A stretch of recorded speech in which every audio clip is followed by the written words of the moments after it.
মহান 21শে ফেব্রুয়ারি আন্তর্জাতিক মাতৃভাষা দিবসে চট্টগ্রাম মহানগর যুবদলের সাবেক ধর্ম বিষয়ক সম্পাদক মোহাম্মদ মহিউদ্দিন মুকুলের পক্ষ থেকে আমিন জুট মিলস এলাকার শহীদ মিনারে শ্রদ্ধা জানানো হয়েছে।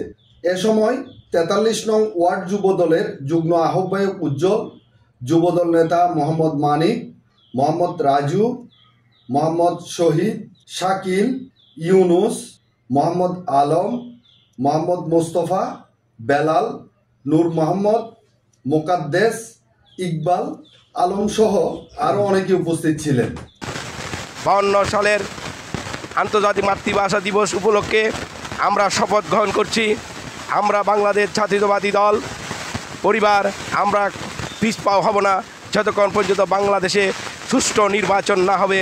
আমরা নির্বাচনের মাধ্যমে জনগণের ম্যান্ডেট নিয়ে বাংলাদেশ জাতীয়তাবাদী দল বিএনপি সরকার গঠন করবে ইনশাআল্লাহ।